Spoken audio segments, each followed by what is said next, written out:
কিন্তু তাওবা আর ইস্তেগফার এক জিনিস না। আপনি ইস্তেগফার পড়েন সব সময়, আস্তাগফিরুল্লাহ আস্তাগফিরুল্লাহ আস্তাগফিরুল্লাহ পড়তে থাকেন, আপনার জীবনের গুনাহগুলো মাফ হবে। ওইটা যেটা আল্লাহর সাথে সম্পর্কিত। কথা বুঝতেছেন না? আপনি বোঝেননি। তাওবার ইস্তেগফার এক জিনিস না, দুইটার অক্ষরও এক না। তাওবার ভেতরে যেই কয়টা অক্ষর আছে, এই ইস্তেগফারের ভেতরে ওই অক্ষরগুলো নেই। কথা বোঝেন তো? তাহলে আমরা সব সময় যদি ইস্তেগফার করি, যেমন আস্তাগফিরুল্লাহ, এটা করলে গুনাহ মাফ হবে। কোন গুনাহ? এটা ক্লাস চলছে। কোন গুনাহ মাফ হবে? আল্লাহর সাথে যেগুলো সম্পর্কিত। আপনি নামাজ পড়েননি, হয়তো আল্লাহ মাফ করে দিলে দিতে পারে, না শাস্তি দিলেও দিতে পারে। রোজা রাখেননি, এটা আল্লাহর সাথে সম্পর্কিত। হজ ফরজ ছিল, হজ করেননি, এটা আল্লাহর সাথে সম্পর্কিত।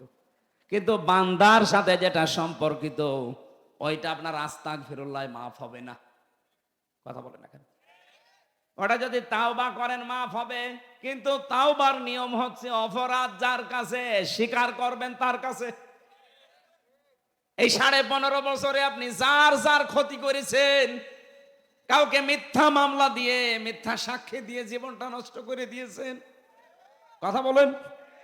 এই যে আমারই 3 বছর নষ্ট করে দিলেন। আমার বাবার প্রায় 30 থেকে 32 লাখ টাকা আপনি নিয়েছেন এই 3 বছরে।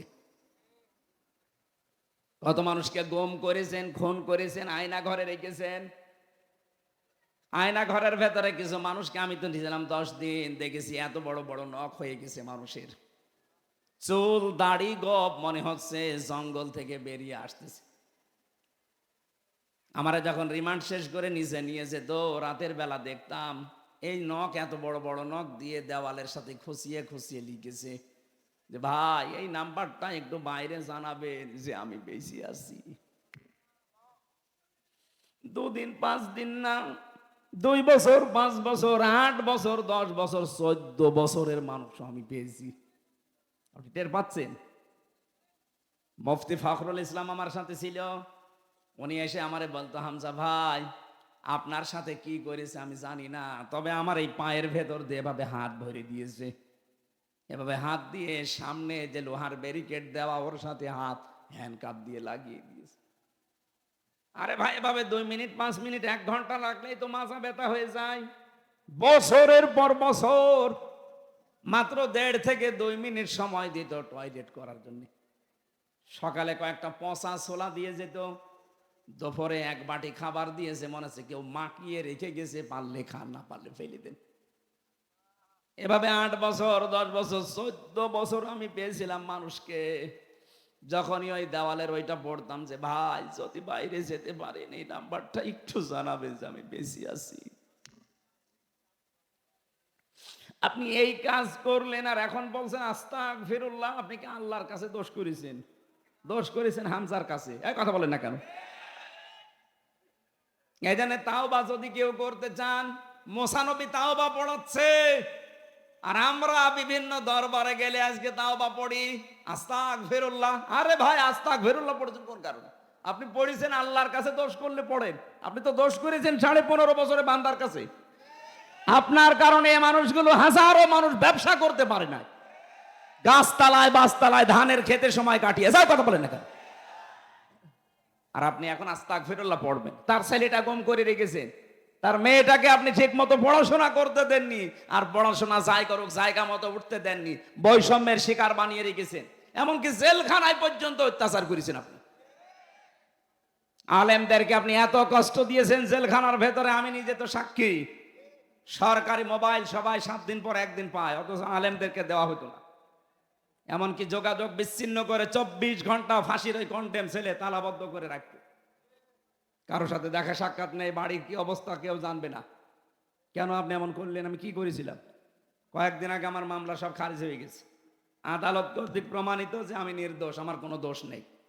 তাহলে নির্দোষ মানুষকে আপনি এই কষ্ট দিলেন। আমি চাই যদি আপনি মাপ পেতে চান, শুধু আস্তাগফিরুল্লাহ জীবনও হবে না, আগে আমার ক্ষতিপূরণ দেন, আমার এই 30-32 লাখ টাকা ফেরত দেন, 3 বছর আমার মতো জেলখানায় থাকেন যোগাযোগ বিচ্ছিন্ন হয়ে। আর পাহারাদার পাঠাতেন, একটা মুসলমান পাঠাতে পারেন না, পাঠাতেন সব মালায়ন, দেবদোলাল, সুব্রত বালা, আশিক কুমার, কি নাম দেখেছেন? ওর কাছে কি আলেম সালেম আছে? যা করেছেন জীবন আস্তাগফিরুল্লাহ মাফ হবে না। 15.5 বছরে যার কাছে যে অপরাধ করেছেন আগে তার কাছে যে ক্ষমা চাবেন এবং তার ক্ষতিপূরণ দেওয়া লাগবে আপনাকে। এলাকায় যত জালেম ছিল, যে জালেম গুলো পালিয়েছে তো পালিয়েছে, যদি আসে কোনোদিন তালিকা করে রাখবেন, মোড়ে মোড়ে টাঙিয়ে দেবেন, কোন জালেম যেন কিয়ামতের আগে দেশে আসতে না পারে।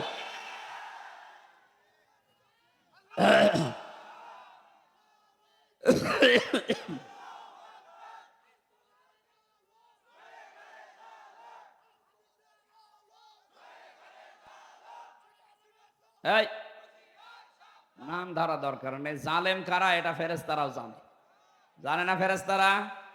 তারা নাম লিখে রেখেছে। এই জন্য আমাদের আহ্বান থাকবে, আমরা আপনাকে ভালোবাসি, আপনারা আমাদেরই আত্মীয় স্বজন। কেউ আমরা বউ বলি, কেউ ভাবি বলি, সে যাই বলি। এটা তো সিরাজগঞ্জ, মনে হয় রাজশাহী বিভাগ না? যাক, রংপুর বিভাগ নেই, বেঁচে গেছে। রংপুর বিভাগ হলে ওরা সব ভাবি বলে, আর আমরা বাকি বাংলাদেশের যত জেলা আছে সবাই আপা। কেউ কেউ আবার আবেগে মা বলে ফেলে। আপনার মা নেই, কোন কারণে আপনি মা বলতে যান? নিজের বাবা বাদ দিয়ে অন্য কাউকে যদি কেউ বাবা ডাকে তার গুনাহ হবে। বলেন শ্বশুর, আরে শ্বশুরকে বাবা বলা যায় যাচ্ছে, কারণ সে হাফ বাবা। সে যা আপনাকে দিয়েছে ওইটা না দিলে আপনি দুনিয়ায় কত জেনা করতেন আপনি জানেন?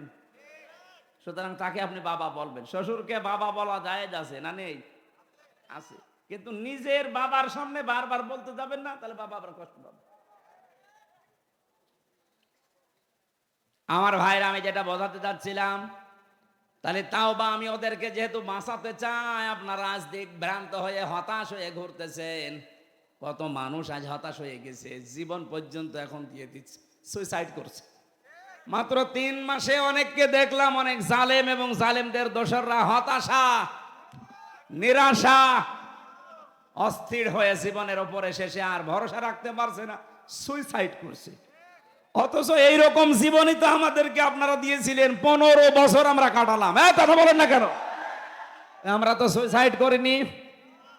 আপনারা 3 মাসেই হতাশ হয়ে গেছেন। এটা এমনি হয়নি। আল্লাহ বলেন আমি নিজে তাদেরকে হতাশ বানিয়েছি। এটা সূরা আনআম 44 নম্বর আয়াতে আছে। হাত্তা ইযা ফারিহু বিমা উতু, তাদেরকে দানকৃত ক্ষমতা পাওয়ার পরে যখন তারা আনন্দে মেতে থাকে, আখাযনাহুম বাগতাতান, হঠাৎ করে তাদেরকে আমি ধরলাম। এই যে 2024 সালের 5 অক্টোবর আল্লাহ যে ধরেছে, এটা কি ওয়াজ করা লাগবে? আর শুধু ছাত্র জনতা না, আল্লাহ নিজে তাদেরকে ধরেছেন। এই জন্য আখাযনা একালিফ টান আছে, এটার ফাইল কর্তা আল্লাহ নিজে। বাগতাতান মানে আকস্মিক ভাবে। আল্লাহ যে আকস্মিক ভাবে তাদেরকে ধরেছে তার প্রমাণ ওরা দুপুরের খাবারও খেতে পারেনি। কত শখ করে রান্না করেছিল, ছেলে মেয়েরা যে খেয়েছে। এই আয়াতের পরের শব্দ ফাইদা হুম মুবলিসুন, ওরা হতাশ এবং নিরাশ হয়ে গেছে। আল্লাহ তাই করেছে।